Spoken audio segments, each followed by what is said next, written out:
Okay, so I trust you're well. I've seen this was about the open source intelligence, where we get to gather information about the targets that we are trying to perform, maybe a penetration test on. So information gathering, doubled as open source intelligence, is a critical thing when it comes to gathering information, on getting information that would be crucial to our next phase and the activities that we are going to conduct from there. So I think this is what determines the success of our penetration test, because it gives us an overview of what exactly are we going to use, what are some of the tactics that we can get to leverage on to be able to come up with findings. So feel free to ask questions. Feel free to drop messages on the chat box, and let's make it interactive. And we are going to learn from each other. Yeah.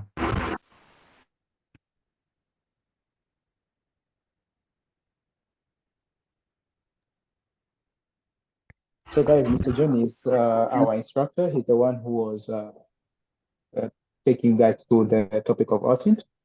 As I said, this is your chance to ask any question that you have, any challenges that you're facing in OSINT, just generally related to that area. You can ask, feel free to do so. So, yeah.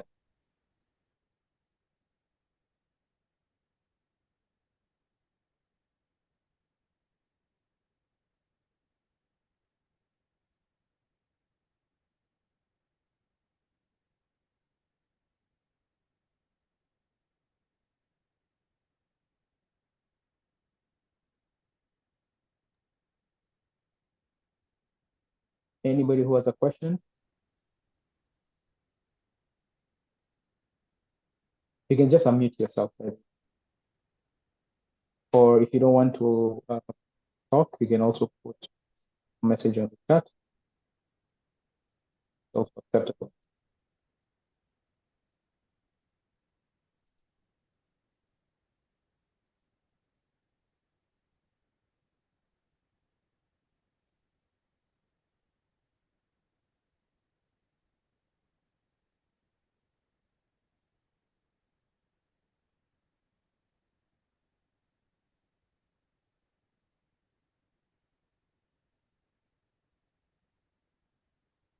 Juni, you may unmute yourself and ask a question.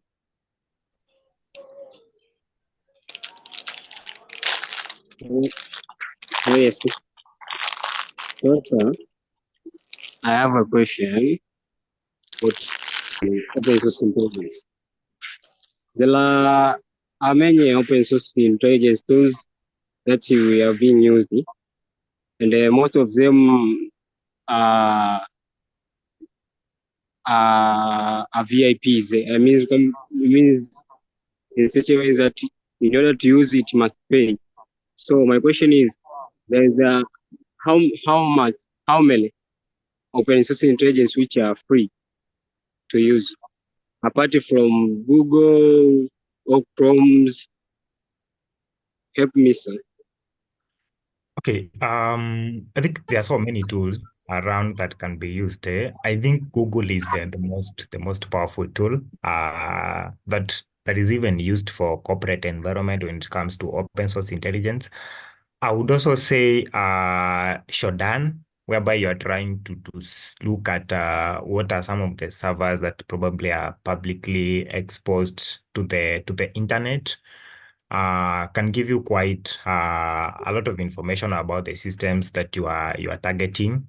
Other things you could look out for things to do. For example, these are Git docs, whereby probably you can try to find leaked API secrets and maybe some other sensitive information like login credentials or anything that can be perceived as something that is sensitive, to be able to find this information. Both of the tools will give you the same information, only that maybe the premium tools might make your work a bit easier. That is the only difference. With open source, you might have to get technical a bit, but with the premium, it might be much faster and uh much faster and much easier for you to be able to find maybe the information that you need. So yeah,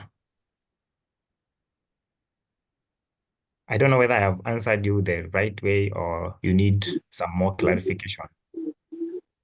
You have answered a lot. Thank you, sir. Yeah, and also we have two types of information gatherings where we can do it passively or actively. So actively, we leverage on tools that we are going to interact with the system. For example, let's say something like Nmap, which is gonna tell you, which is publicly available, free. It comes with if you have the Kali Linux and also I think Parrot, it comes freely installed, so you are going to interact with the system, get to know what services are running, what ports are open, what kind of operating systems are they running, what softwares are they running on their system. Yeah.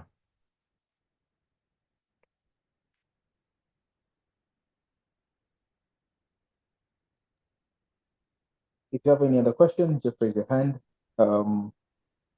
and then we'll allow you to talk. So just feel free to say. You're next. Shoot your question. Thank you. My question based on artificial intelligence. I would like to know, is it possible to use artificial intelligence in performing OSINT? And if it is possible, what kind of information actually would I gather through AI? Okay, I've seen some trends recently about prompt engineering, whereby you probably could be able to manipulate generative AI. Because I think of the last 1 year, we've seen a lot of models, a lot of invention and advancements on generative AI. So at the same time, have been developments whereby attackers or maybe also red teamers could be able to do I call it, could be able to manipulate those models to leak some sensitive information about the organizations or maybe about things that are hosted internally. So that is one of the case. Again, with the high, we could be a bit easier for us to be able to automate most of the things that we are trying to do. Let's say, for example, Google Docking. So I've seen a model. I be able to send it in a few on the chat box that you don't need to cram a Google Docking uh, command or maybe that search syntax. You just have to say, for example, generate this kind of a thing.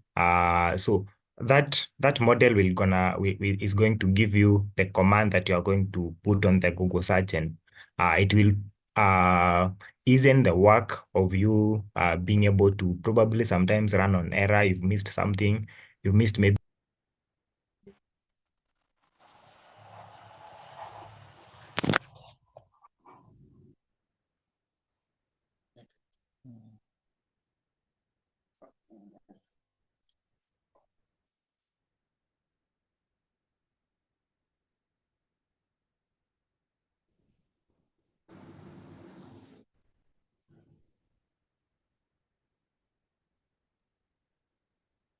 Okay, I guess Mr. John is in some difficulties, so let's Okay. just. Sorry, can you hear me? Oh, he's back. Yeah, yeah, you're loud and clear. Where did you lose me? Probably could be the internet I connection. lost you when you started explaining about using AI, when you started giving an example of telling AI to generate a command for giving a certain information like Google Docking. Yeah. So, for example, if right now you Google a site called Doc GPT, so this is a platform that will automate everything that you want to do with Google Docking without limitation. If you want to find for example, documents or maybe PDF files on websites that contain maybe particular information, it's gonna do that for you. It's gonna give you the command. Then now it's upon you to probably pick the command, go put it on the Google search engine, then try find out whether you are able to get the information that you needed.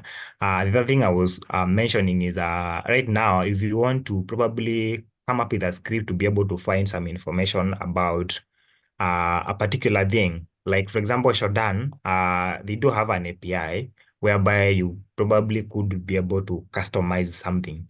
With a high, it can be a bit easier. Something that you could work on for like half a day. It's something that you are gonna finish in a few minutes and get work done to make your work easier. So with a high comes a lot of possibilities, automation, and getting the work done easier. Thank you. I get you, sir. Yeah. Ramadan, you're next. Feel free to ask a question. Thank you.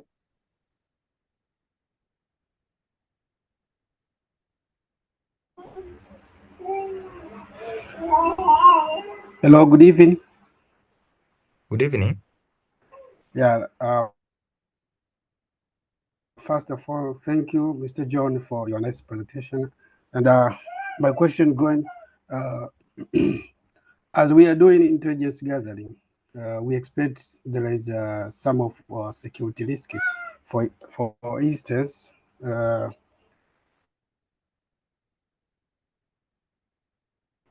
misleading or false data. Cybersecurity or investigator effectively verify and validate the information obtained through OSINT to avoid misleading or false data.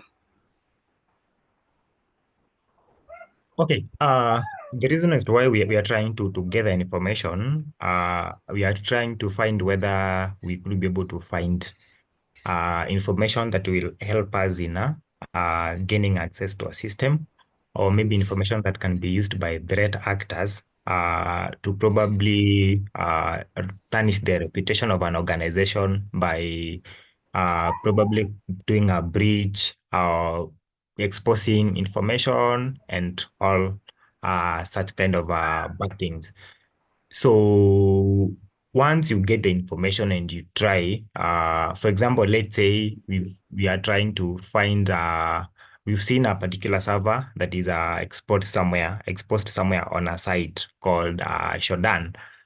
So and from that we've gone ahead to see that maybe it could be running. For example, on Shodan, for those of us that have interacted with Windows servers, you can be able to find that this server is running, for example, SMB different version. Version 1 is vulnerable to a particular vulnerability called Eternal Blue.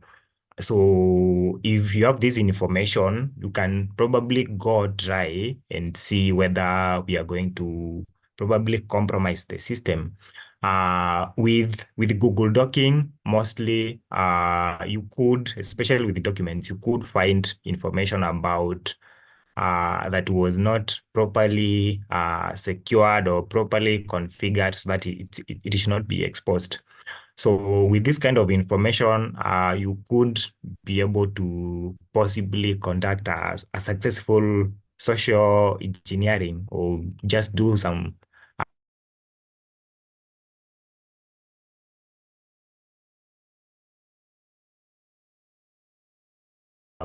tz.com or maybe .org. And then we find there is some information that is on that site. Then to avoid making it, to avoid that, what you're asking about making the information being false. Now, on the other side, we are trying to see what is the impact of whatever we've gotten.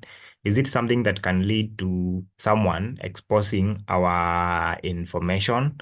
Is it something that can lead to a threat actor compromising our system? Is it something that can lead to a threat actor performing some kind of a denial of service to our system? And then, of course, when you are doing a penetration test, you definitely have to give what they call a proof of concept that it's not only something that I detected, but I could be able to perform.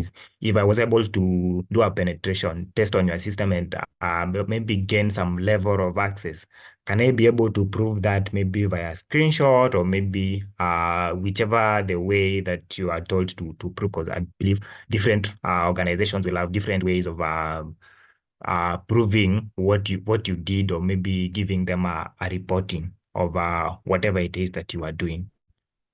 So for everything that you are gonna do, because at the end of it, you are going to do a report if you are on the red teaming side of things, unless you are a threat actor, you will have to probably give a report on what were you able to gain, what is the impact of this, and then probably give some proof of concept that it's true.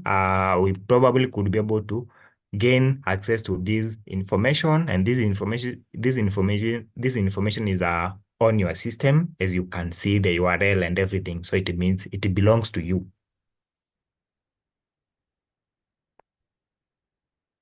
I don't know whether you're good with that.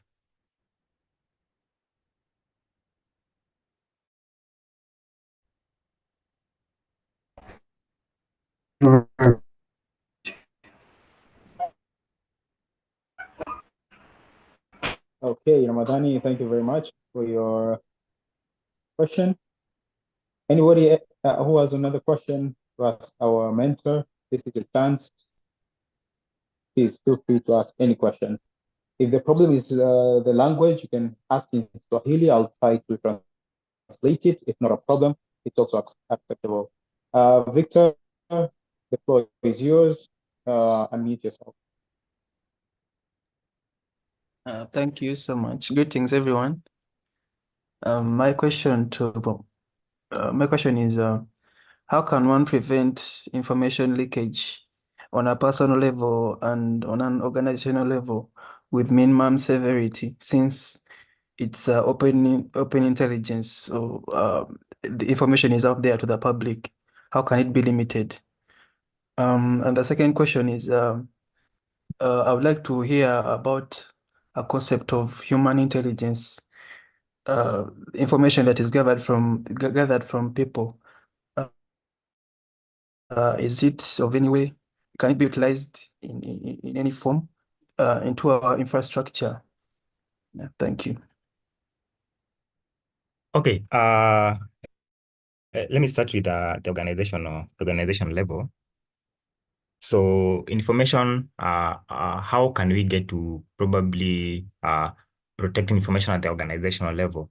So information from an organization probably could be in two sections.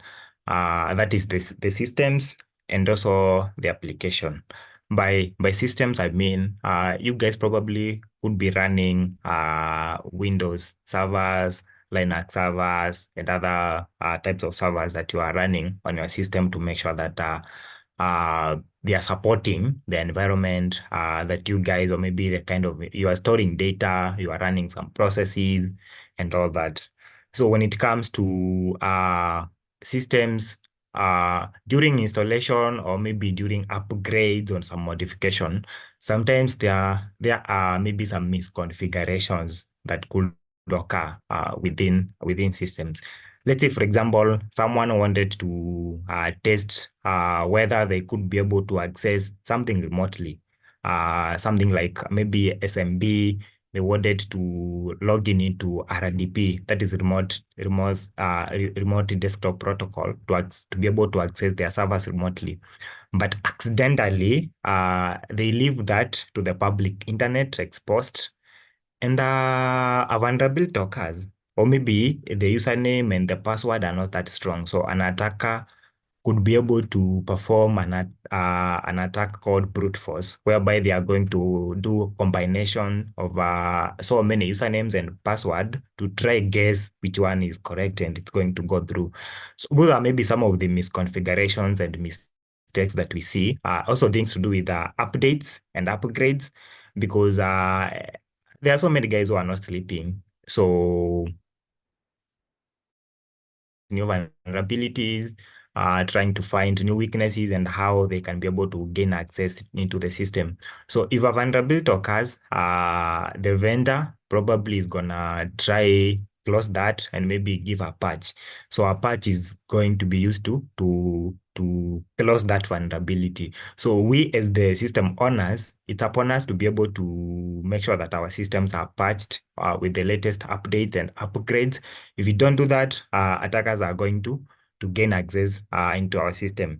Then the other thing is the applications that are hosted in those systems. Now, during development of these applications, Android applications, web applications, and sometimes maybe desktop, we sometimes developers just concentrate on the logic part of applications, forgetting that someone else could be probably trying to find something on those applications. So most of the times, maybe they are working under pressure. Maybe you're trying to make sure that people are working. I mean, things are working, or maybe they are connecting from the front end to the back end. Let's say, for example, we are developing an e-commerce system. As a developer, you are trying to see, am I able to add products to the cart? Am I able to proceed and make the payment? Is it working? As a developer, we are good. But now, as a security personnel, you are coming to see, can we be able to probably, how is the authentication being handled?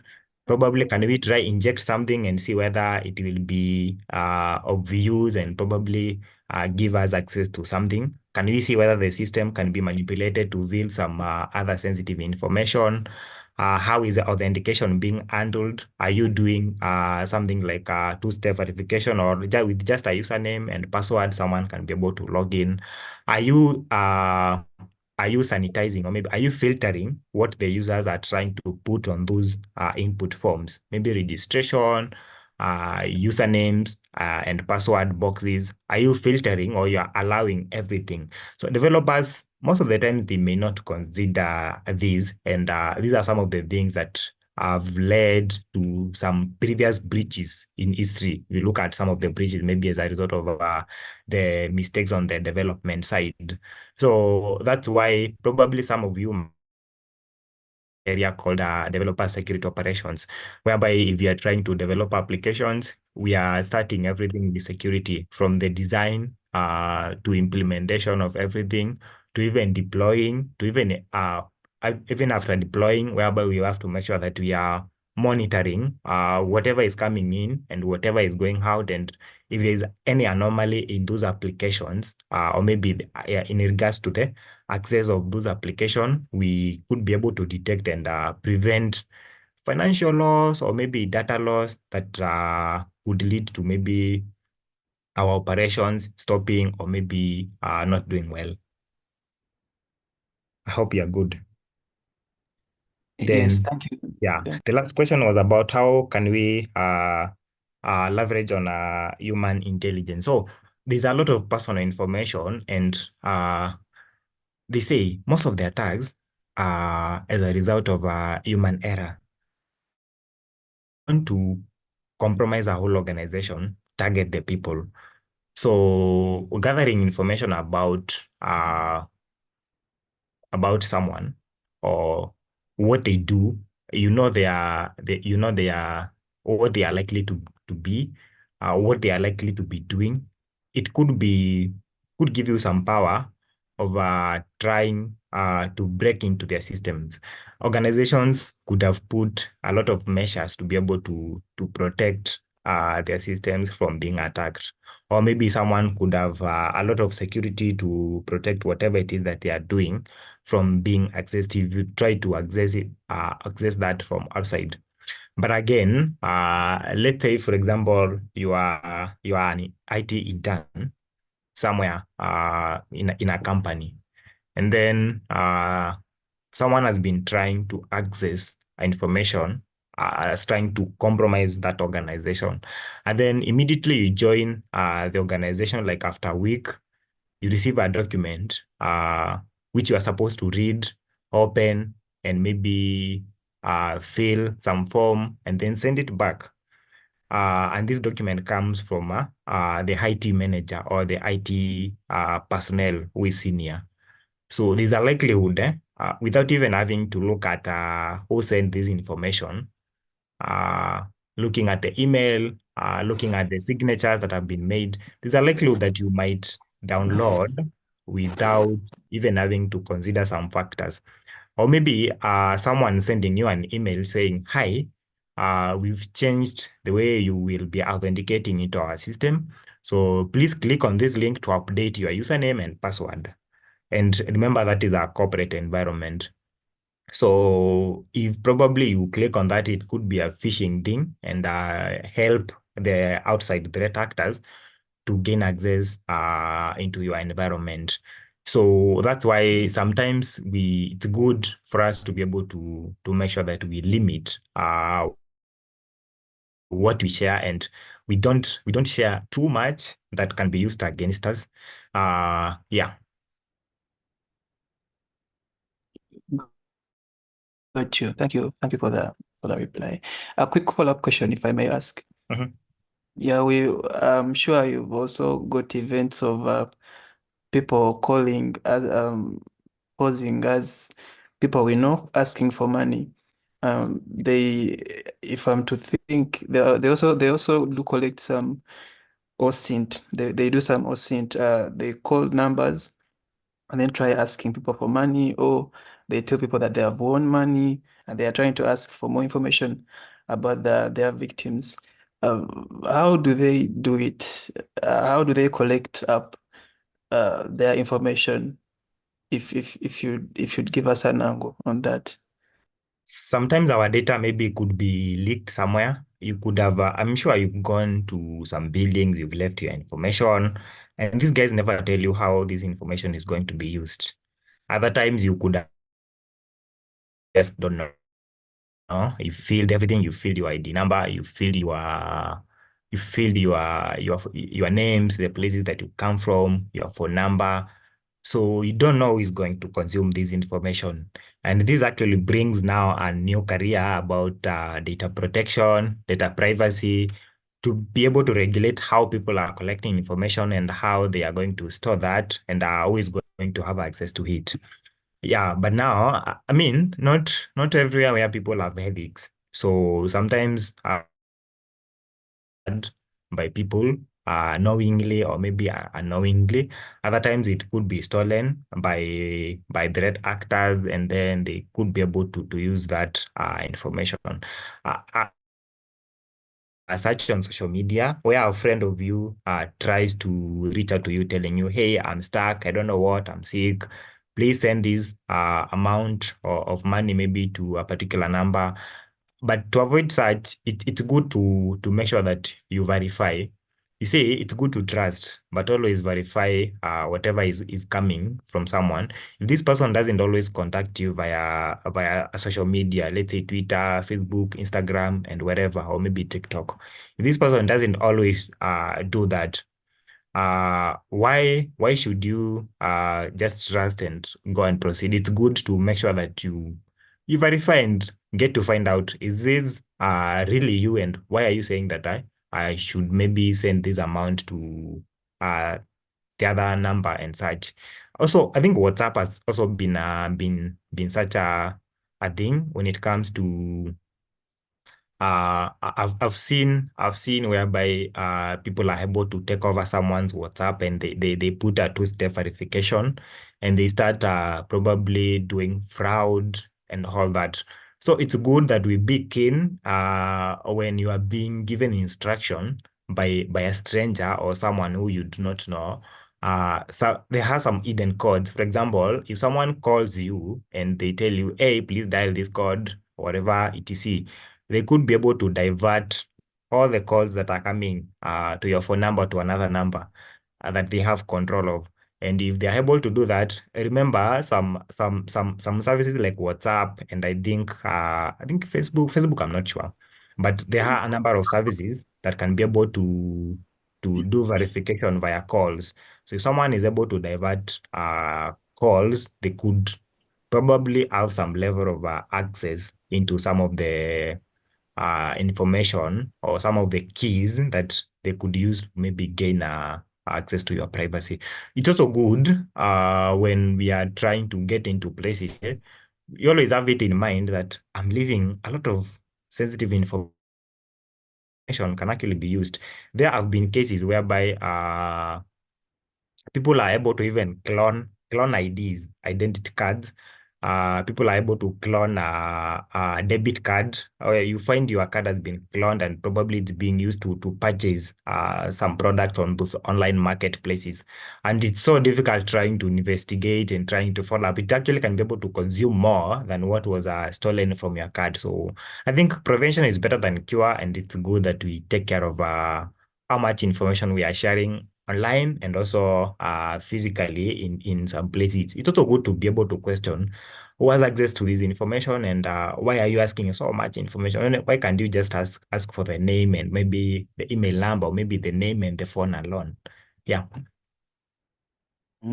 Thank you so much for the answers, Mr. John. Okay, thank you for that. I think the next candidate is Mjuni Edwin. So, Mjuni, the floor is yours. Up to you. Take it away.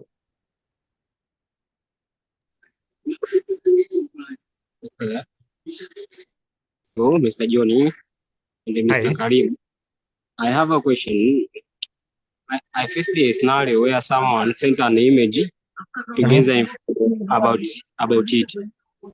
But I felt because it seems that some of the info was not present there. Is there any OSINT tool that is to gather a metadata of an image? Someone send you an image? Sorry, sir. Pardon? You're saying someone sent you an image and then? Someone sent an image in my WhatsApp number to gather information about it. But I use a X tool to get the information of it, but some of information was not present. So my question is, there is any OSINT tools that use it to X tool? Yeah, there are a number of tools that can be used to extract metadata for an image. But again, when you are taking, let's say, for example, when you are taking an image from your phone and you have location enabled and you allowed your camera to be able to store that information on your about that image. This means if you are storing this image, I mean, if you are sharing this image somewhere, let's say on Instagram, on Twitter, and someone comes across this image, they could use it to be able to get some information about the location you are and some other maybe details about the phone. But if you look at some platforms, like I think WhatsApp, if you are sharing an image on WhatsApp, there's a way that WhatsApp picks that image, recreates that image afresh in a way that if you try to maybe do some investigation on that image, some information will not be available. I think that explains why the quality of an image that you take via camera and you try to share it via WhatsApp will not be the same. It might be of a lesser quality because of what has happened in the background. Maybe you might have interacted with the camera, people and guys who take photography, and they prefer to share maybe Google Drive or maybe some other sharing platforms because of such a thing.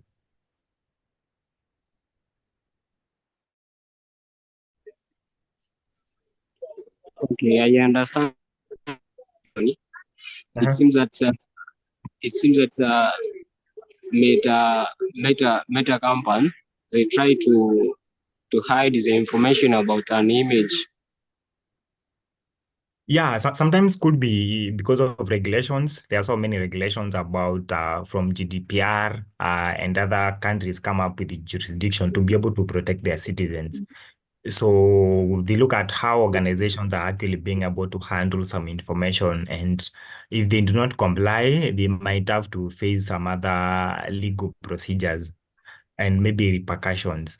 So the organizations that are trying to make sure that this information, you as a user, you might be innocent and putting an image somewhere, but again, the organization is trying to they remove that. Could be, imagine a situation whereby kids could be posting their photos and there's someone who is probably a perpetrator of kidnapping, and they could know where they are and use that against the kids. So it's such a thing that is raising so many concerns, especially to the government and data regulators.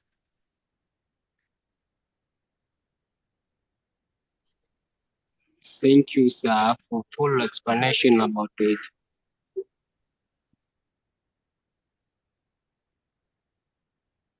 Welcome, Jimmy. So, is there anybody who has any other questions related to OSINT?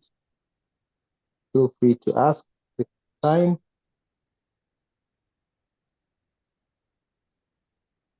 And so, let me just ask a technical question, John. So, you initially mentioned active OSINT and passive OSINT. Can you please explain that? Pardon? You mentioned that there is active OSINT and passive OSINT. Yeah. Can you explain the difference so that people can know what it is? Okay, passive OSINT is whereby you are trying to find publicly available information about the target and also the users around that environment. And then active is whereby you are trying to interact with the system directly. So a tool like Google will go look for all the information about that system and give you based on what you searched. And then a tool like Nmap, you will interact with that. There's no way you can pass through any other way. So you'll be interacting with that system directly. So this is whereby you have maybe the URL or maybe the IP address, and you are trying to say, hey, I want to know how many ports are open on your system. Hey, I want to know which service is running on port 80 or maybe 443 or maybe 139. So I hope I have been clear. I don't know whether there's any other question on that. On the same note, how would you? Okay, we know there is a showdown where it also kind of help you get different type of information. Now, for that, as a tool to use it, would you be performing active scanning or passive? Shodan sounds more of a both active and passive, because initially you will be able to search for something in a generic way, more of a passive. But again, now when it comes to narrowing down to a particular target, now it will be more of active, because Shodan is going to scan the system that is exposed to the internet and be able to fetch information that is actually real time and that can be used by a target. So somehow more of on one side it's more of a active, and on the other side it's more of a passive, because sometimes you can actually be able to more of a passive. Sometimes you come against some data accidentally. Let's say, for example, there's a misconfigured file transfer protocol. You are trying to find out, is there maybe a file transfer protocol servers that are in maybe Kenya, Uganda, Tanzania, Nigeria.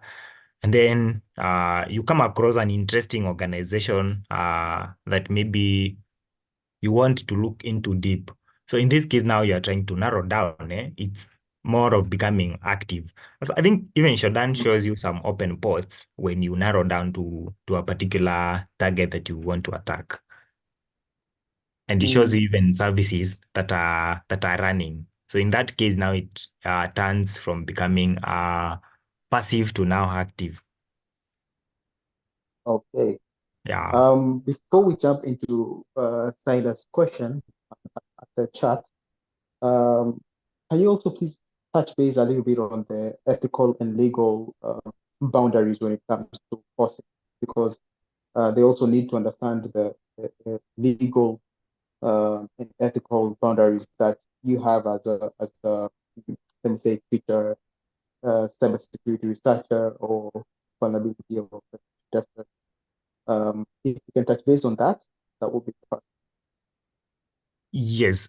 Okay. When it actually comes to doing tests, from information gathering to the holding about delivering the report, there are guidelines that are given by different partakers, both the owners of the systems, and also the threat hunters, or maybe let me call them the red teamers. So there are guidelines. Number one, you do not touch any system without permission. And also, Yeah. there are these are what we call rules of engagement, whereby you get to agree and draft a document that is going to be signed by both parties. These rules of engagement, and also there's a letter of engagement. So in rules of engagement, it's going to outline exactly what you are going to do. If an organization, for example, they have 10 servers, but they said you test 5. Even if you're able to see the other 5, you're not going to do any test on them, because if it says scan this IP number 192.168.0.7, you scan that. If there's .10, you scan it and gain access. That was not part of the scope, and actually the organization sue you for maybe gaining access to what you are not supposed to gain access to. Let me give an incident for something that happened. So there was this team that was doing a vulnerability assessment at an organization, and what they were doing, would share the final report copied to all the IT team members. So if you are part of the IT team member, whether you are in network, whether you are in system administration, you are in security, you are doing data entry, you will have access to what the red team had during the engagement. So information about what was done and also the proofs of concept for what the team was doing was shared to the whole IT team. And someone within that organization used the same vulnerabilities to gain access to the environment, which somehow did some malicious things, and that raised a lot of concerns. So after that, the teams met, and then they were like, now we are going to have one trusted person who is going to to be shared this information with, because seems like someone else could take advantage of this, and they could also share that information with an outsider and lead to more repercussion. Another thing is also there are guidelines. Sometimes you are testing services or maybe applications that are actually running and they are being used by customers.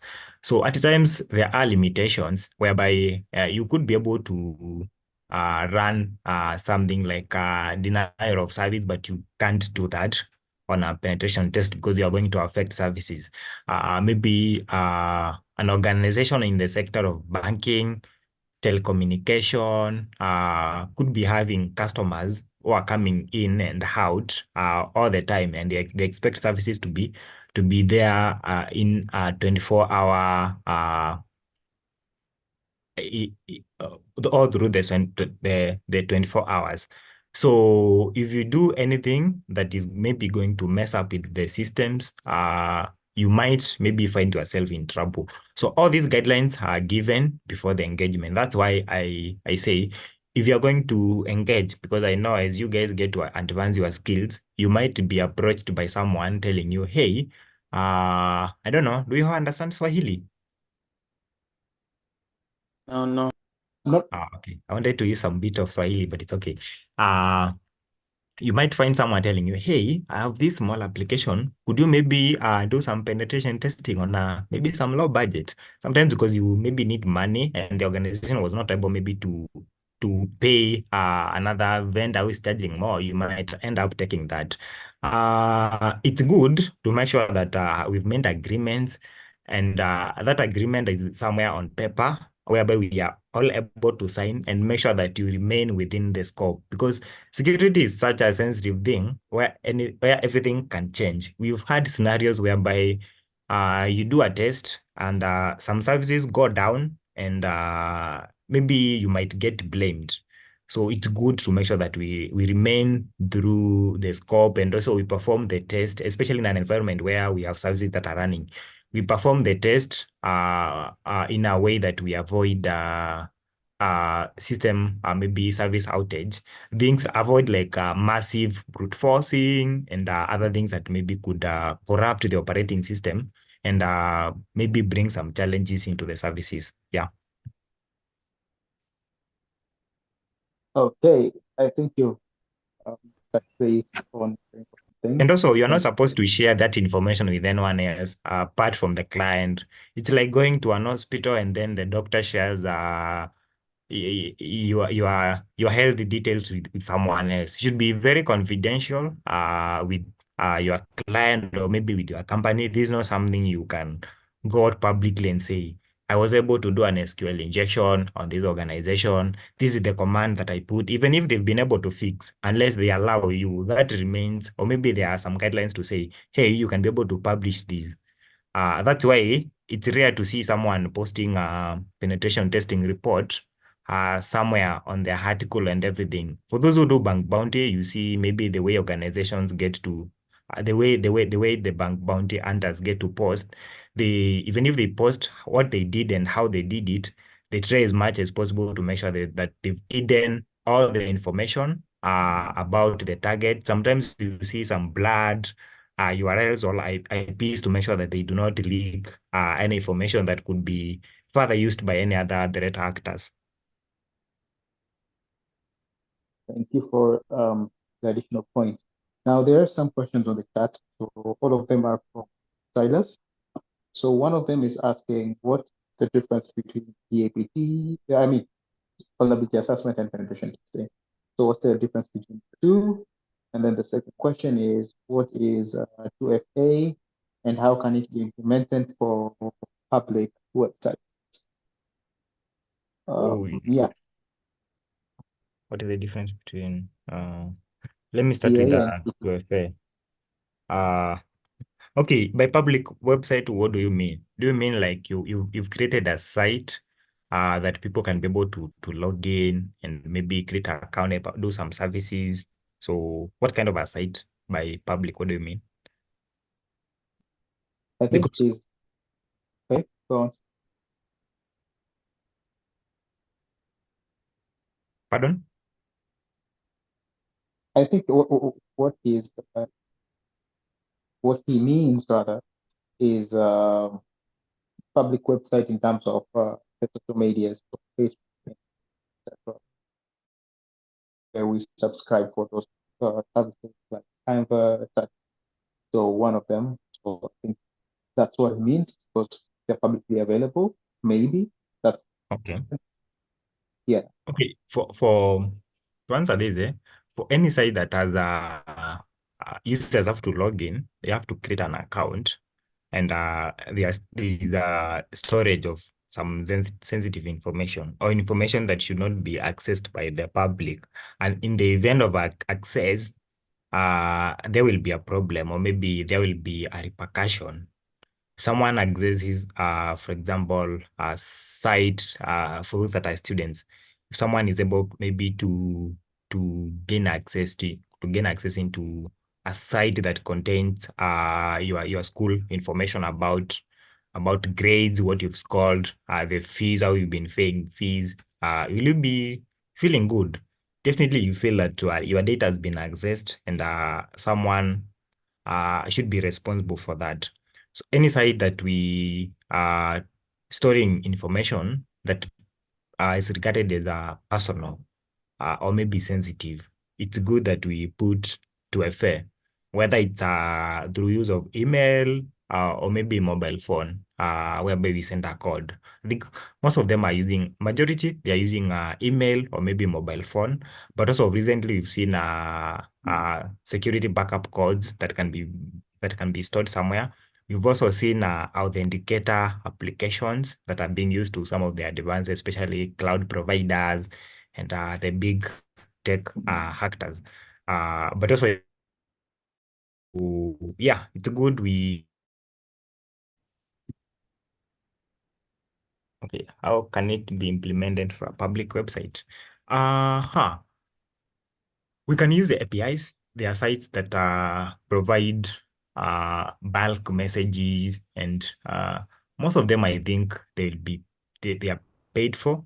There's also Google, Firebase. I think they provide some kind of two-step authentication development side. Now, if you are fully into security, you might have to probably engage the developers who are doing the applications and get to see how can we be able to integrate the services and which is the best service that fits our kind of site that we are running. So yeah. So let's not just say, hey, we are going to use an authenticator, which maybe, because I think most of them will not be free, especially if you are running some kind of it's not a testing thing. If you are running some kind of service that maybe brings some benefits, you have a number of users, there's a likelihood that the service provider for that is going to charge you. So it's good to make sure that you've identified the best use case scenario for whatever it is that you want to implement. Okay. What about the difference between vulnerability assessment and testing? Can you also shed some light on that? Okay, for penetration testing, we are trying to simulate we're trying to simulate a threat actor. So these black box mostly, whereby you have very limited access to information about the system. If you are trying to come, for example, from outside of the internet, you are trying to test the publicly exposed servers or maybe systems on the internet. There's a likelihood that you'll only be given the IPs or maybe the URLs, and then you start from there. Try penetrate and see whether you can find anything that is interesting and can be used to further the attacks. There's also internal penetration testing, whereby you might get into an environment, you are given access to the network, or sometimes you find yourself how you are going to access the network. Then from there, you start now you are not told what assets are there in the network. It's upon you to find the assets yourself and see if there's anything you can be able to do with whatever it is that you're going to access or maybe gain. Then for vulnerability assessment, mostly you might have to use tools. There's a tool called Nessus that you are going to authenticate into the systems and be able to scan everything in that system. If there's a vulnerability, if there's a misconfiguration, if there's anything that could endanger the system. And it's a tool that probably you will need as long as there's a connection between your PC and there's a network connection between where the Nessus is stored and where that server is. You are going to provide, for example, if it's Windows, we are going to provide credentials to logging in that system, maybe via SMB. If it's, for example, Linux, we are going to provide credentials via SSH. So Nessus is going to log in into that system remotely, take some times, depending on the intensity and what is on that system. That's the time I will determine. Go through everything based on the standards that maybe have been put in place. Maybe sometimes you can get to customize the tool to pick some specific issues and leave some others. And then at the end of it, you are gonna get a lot of report, which doesn't make sense. Now you have to extract the important information, leave out what is not important, go analyze, come up with findings, what makes sense, what is the impact of the issues that you've been able to pick, and maybe what are some of the ways that we can use, we can leverage on to fix these issues on the system. And also assessing what is the risk of the overall thing that we are running in our environment. One thing, we've done a review of a network. So we are looking at how your network is running. Do you guys have controls in place to be able to prevent, or just anything can happen? Do you guys have some some some uh, some tools or maybe some processes in place to be able to make sure that even if sometimes because technology cannot guarantee you 100% security, but sometimes we can try put some rules, put some procedures and processes to make sure that at least you've limited access to some systems. Imagine, for example, a situation whereby everyone can be able to just walk where the room for the data center is. They just plug in anything and remove it. So yeah. Okay. I think there is a question from Uni. He raised his hand for a pretty long time. So Uni, please unmute yourself, ask your question. And then also, before you do that, Brian, I think you're to the upcoming topics. So I think going to be asked, or rather answered on the upcoming topic that we're going to be covering. I don't think it's related to us. So Uni, yeah, feel free to unmute yourself and ask the question. Cheers.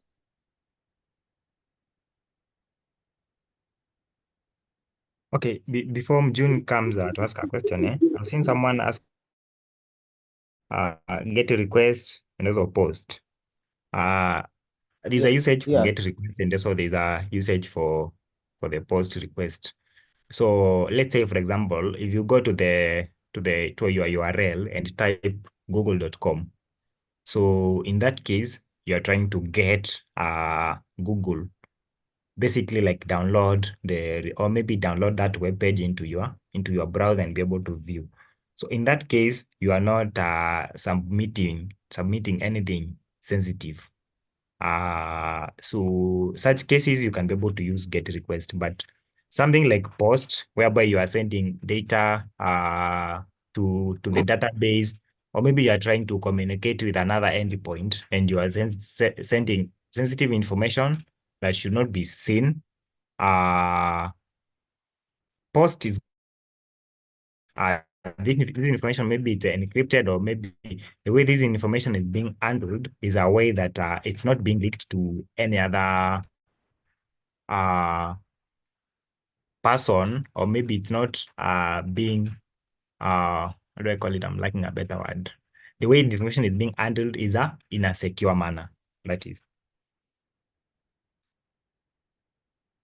Let's say, for example, you are using post request, but you are communicating via HTTPS, HTTP without the S. This means that someone could see what you are sending.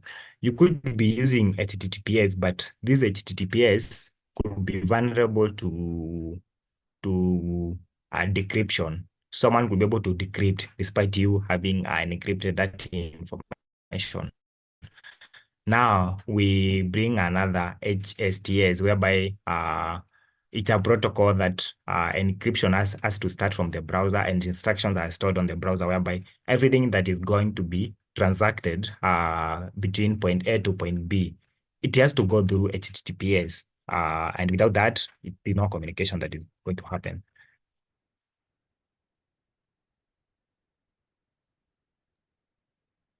Yeah, you can unmute yourself and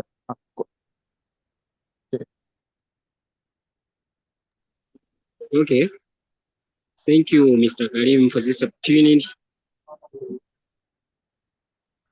I have two questions.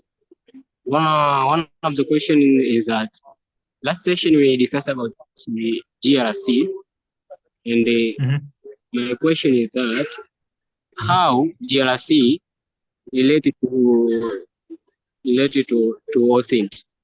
How GRC related to OSINT? How GRC related to OSINT? This is the first question. Second question, that every website, when you perform a request, collect our information, so no cookies. And some of them pop up alert message that ask you to reject or accept. But some of them does not alert you. So my question is, how which technique can be used by a user to avoid the collection of information by a certain website, especially the site that does not alert you to reject or allow a collection of cookies? Thank you, Mr. John. Okay, let me start with the GRC. Sorry, John, before you proceed, I think some of the questions being asked are mostly related for the next topics. They're not related to OSINT, so I think those will be saved for another time. I don't know if you want to answer them, that's fine, but I don't think. But yeah, the choice is yours. Okay, let me just mention something small. Governance, risk, and compliance. If you have had a previous session, I think it's about coming up with policies for an organization, making sure that organizations are compliant to rules. In Kenya, we have data protection. There's also GDPR that is applied. OSINT, it's about protecting. OSINT is about gathering information. So they relate. If they relate, maybe indirectly, but not direct. Because all of them are domains in cyber. So if they relate, but indirectly. Cookies and collection. Cookies are used to store information about you. Take a scenario whereby if you're logging in somewhere and that website has a lot of pages, anytime you're trying to move from one section to another, from about us to contact us page, you have to log in afresh. It will be so annoying. So cookies are going to help you to make sure that they remember you, so they store information about you. Again, cookies can be used to do what we call targeted advertising. If, for example, you are in somewhere like Dar es Salaam or maybe Dodoma and someone wants to advertise their goods, they probably gonna purchase the advertising services that target people around a particular place. So cookies will be used to collect some information. Where are you browsing from? What kind of things are you likely to browse? And then this will determine who are we going to advertise a particular product to. There are some browsers that can help you disable JavaScript, because most of the cookies they might come with JavaScript. You can disable JavaScript if you feel like what I'm browsing, I don't want maybe so many other things. But again, JavaScript is used to enhance a functionality of our website. So you're going to feel like you're browsing a site that somehow, let me say, doesn't look that good. Maybe like it's a ugly site or such. So yeah.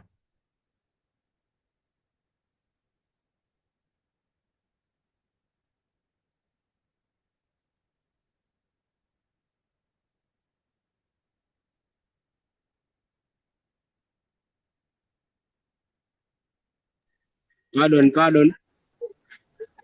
sir. From what side?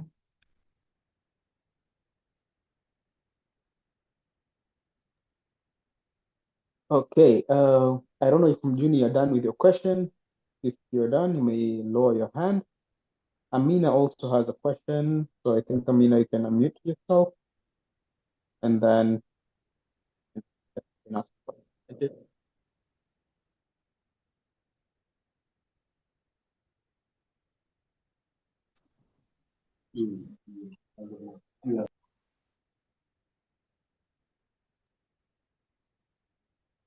I mean, I feel free to ask a question.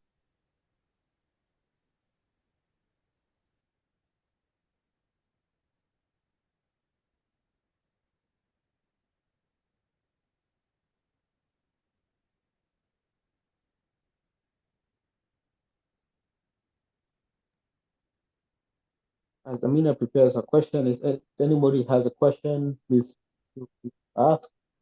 This is your time before the mentor can go because his schedule is very busy. So feel free to ask. If you're not comfortable to ask in English, you can ask in Swahili. I'll try to translate it to the mentor, but he also understands Swahili. But for the case of other people who are not Tanzanians or generally in East Africa, then you can just ask for it in Swahili, then I'll try to translate it so that we can all be on the same page. Yeah, so feel free to ask. John, on your side, Brian had asked initially the question of Sorry, QSA. Karibu. Okay, yeah, go on. I have a comment kwenye to add up on OSINT, GRC, and data protection. For the Protection Act, it's not allowed to expose personal information without consent and all other compliance which have already been agreed. So if an organization or if any entity will expose someone data on the open source without their consent or without following those procedure for data protection, will be accountable. So even if you're doing the OSINT, if you get to find the data which have been exposed, maybe mistakenly or whatever, the one which has exposed the data will be accountable for the Data Protection Act. So for the GRC, governance, risk and compliance, as an organization or as an entity, you have to ensure that you are following all you're measuring the risk, you're calculating the risk well, but also you comply with the data governance itself. But also, data governance, you have to be sure each and everything are in order, not to expose the data, because we have the whole topic in the data governance and how organizations are supposed to handle the data, how they are not supposed to expose the data. And then the act of data protection is come to protect personal information. For example, maybe you're just attending on an event and then you put your name, provide your number and email address for the sake of attending the event. But after, those information can be used with other people for marketing purpose, or they just take the information and create their own database. They can just send you the advertisement for marketing without letting you know, or without give you a button maybe for unsubscribe if you're not okay with it, or if you're the relationship is there. The GRC is only check about as an organization or as a person. You have to ensure the governance for data is in order, the risk and compliance you have been complied. For you who you're going to do the OSINT, if you find data which has been exposed, it's not your mistake, but also you'll be responsible and accountable if you take that action to expose that data. But we have been directed, if you find those information, you can simply report that organization ABC has leaked the data 1, 2, 3. But if you take the action to start publishing it, you'll be accountable as well. So I hope, Mjuni, I answered your question.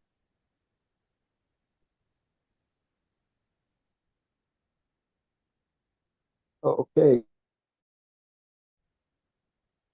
Now, there is a question on the chat where we try to access it. So, Chukuka, I hope I pronounced your name properly. Butchered it, I'm sorry. He asked, what are the different OSINT techniques that we have? what are the different OSINT techniques that you have? That's the question. Different OSINT techniques. Majorly we have the passive thing where you are going to go around, search everything that you find around the internet about your target. And then we have the active one. So for the passive thing, you're definitely going to use the information that you will find on the internet about previous users. You're trying to find maybe PDF files that are on that system. Maybe you've had they're running something through the Microsoft, so you're going to search for information about Microsoft, maybe Server 2019, and there are some vulnerabilities about that. Again, when it comes to OSINT, something that you are going to carry through, not even on the first phase, but some other phases. So let's say you are trying to conduct a scan and then you realize that this system maybe is using a particular application from a particular vendor. Let's say it's they are running WordPress on their side. And then that has come while trying to interact with the systems directly or maybe just accidentally. You're still going to go back to OSINT. Try find what are some of the plugins that are running on this system. And then go back to the internet, try search if there's any publicly available exploit, if there's any publicly available or maybe a walkthrough on maybe something that you can be able to execute to get more findings and whatever. Then on the active side of things, as I mentioned earlier, it's more of now interacting indirectly, or it's more like a real-time questioning of the system whereby I want this, I try scan it. Sometimes there are controls that are put in place to make sure that the system doesn't maybe leak information, or maybe if they suspect that you are trying to scan the system aggressively, you get blocked. So in this time, you probably could try some other tools or maybe try some bypass techniques and see whether you are going to get this information. Yeah.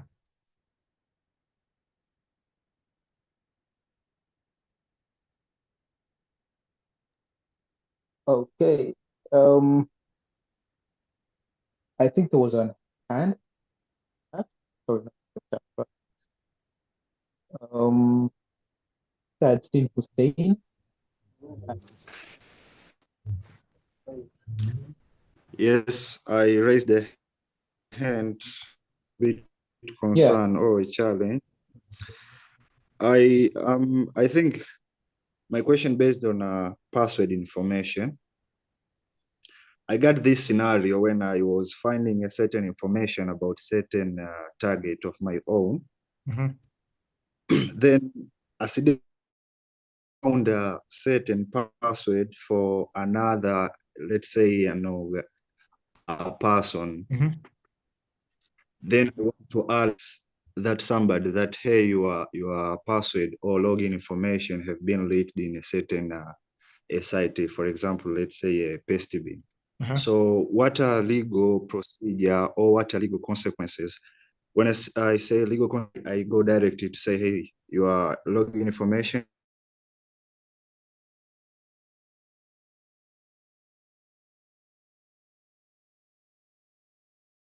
is, then what a legal procedure shall I follow to alert that somebody that his or her login or another any kind of critical information have been leaked?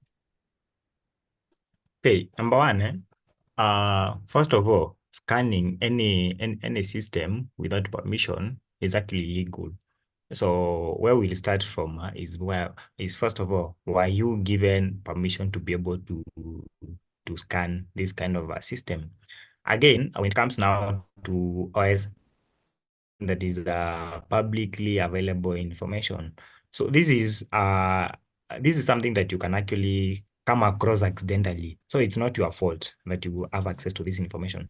But what you do to that information is now what now we might bring legal consequences.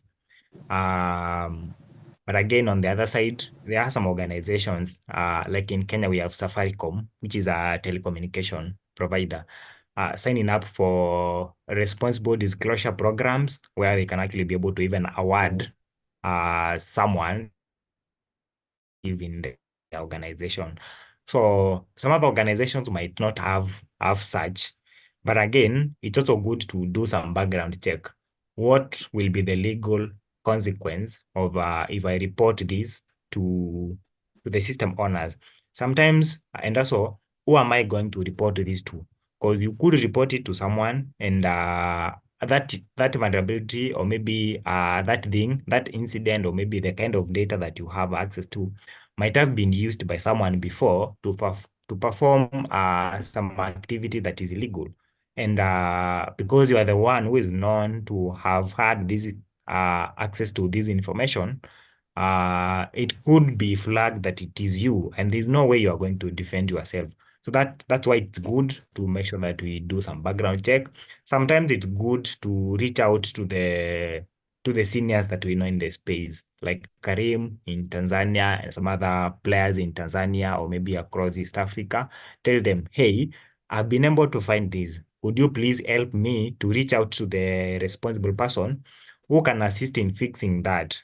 Otherwise, you might end up landing in trouble that you cannot be able to get yourself out. So it's good we handle way, and we make sure that it's not leaked to the hands that maybe might lead to some other things in the future. Okay, thank you. You answered my question.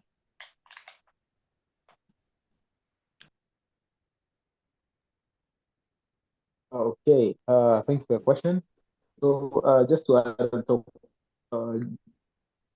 the mentor was saying, basically, before doing anything, number one, make sure you get authorization to do whatever you want to do. That's the most important thing. And the authorization that you should get to be written on paper, get a copy. It should be put in a headed letter, a headed paper with the company stamp. Protect yourself from any consequences that may arise in the long run or any problems. So the most important thing is to make sure you get the letter of authorization. If you don't have that, just keep whatever finding you got to yourself, because the legal implications of that is going to be very consequential to yourself and to your reputation. And I always like telling people that we are not living in America where if they, for example, if you find a bug or anything like that or a vulnerability, they tend to praise you, or sometimes they tend to even hire you if you're lucky enough. So, but we are operating in a different environment. This is Africa. If you get caught, that's one way to get prison. That's number one. Number two, once your reputation is destroyed, you cannot recover from that. Nobody will want to hire you. Nobody will want to work with you. So you need to be very, very careful whatever you are doing when it comes to cybersecurity in general. So number one, always get a letter of authorization, which is stamped with the organization stamp and has the signature of, let's say, if it's the head of the IT or the managing director, etc. So you need to be very careful with that slide. Okay, so if there is any other question, please, this is your time, and also we are running out of time on the other side of things. If there is no other question, I think, John, you could just provide your last thoughts, and then we will give it a wrap. Oh yeah, so maybe to add on that, on what you said there, also when you are trying to exploit vulnerabilities within an environment, it's also good that we also get to do maybe some research or do background checks on what could be the impact of these issues that you are trying to exploit on that particular network. For instance, there's a vulnerability called zero logon that is found on Windows servers. So exploiting these would lead to lockout of users in the Active Directory within that network.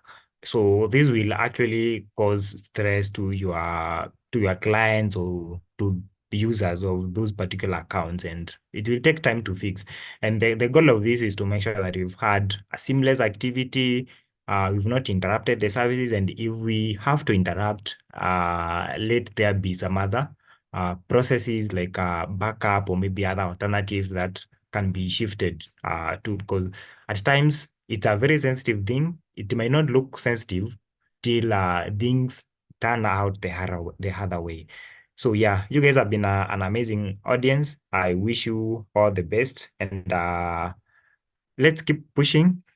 Security is such an interesting thing, and if you want to do any activity on the red teaming side, take the most time trying to gather all the information. If you have all the information, the right information, then the rest of things are going to be seamless without any challenges. But without the right information, it will be a very tedious thing. You'll keep on Googling, ChatGPT. Okay, they are there to assist us, but let's also make sure that before we proceed to the next phase, we have all the information. Just like the way before a thief comes to your place to steal, they have to know what times are you in the room, what time are you in the house, where do you work, when are the kids allowed, when they are not around, maybe what kind of offense do you use, how can they be able to break in, what are some of the ways they can be able to hide. Having that information, they will be able to break into your house successfully. Translate that into security, and it's gonna be an awesome career on your life. So thanks for having you. Enjoy the remaining part of your Saturday. John, thank you very much for spending your time with us. I know you're literally very busy trying to protect us and the community at large from cyber criminals. So we really appreciate the knowledge that you've given us and the content that you've shared with the participants here. Just a little bit of announcement for mentees. Number one, the let me say questions relating to OSINT, or okay, let me say assignments rather. The assignments relating to OSINT are already up on the platform, so you can go and check it and start, practicing more on OSINT, trying to understand the topic more in relating to this specific topic. The next topic that we are going to cover next week is going to be Introduction to Penetration Testing Tools. The video is going same time, so you guys have to watch out for that. And apart from that, I think I'll just emphasize on the bit of being ethical. Just a little bit of disclaimer before we start even diving more deep into this topic. Everything that's going to be taught in this bootcamp is solely for educational purpose, and everything that you're going to learn is mostly for you guys to go and use it ethically. So whatever you guys are going to do with the information doesn't hold us nor the community reliable on the outcome of what you're going to face. So guys, remember to be ethical. Remember that you're in Africa. Once your reputation is down the line, you cannot recover from that. And always remember there is jail. So be careful with whatever you're doing, and any action that you plan to take, you make sure that you question yourself before taking that action. So guys, thank you very much. I guess I'll see you in the WhatsApp group, and you guys can continue with any discussion you want to have relating to the topic. If you have any type of questions, you may ask on the group. The program coordinator will try his level best to answer you, and the technical lead, she'll try her level best to assist where is possible. So take care and have a lovely weekend. Cheers to everybody. Bye.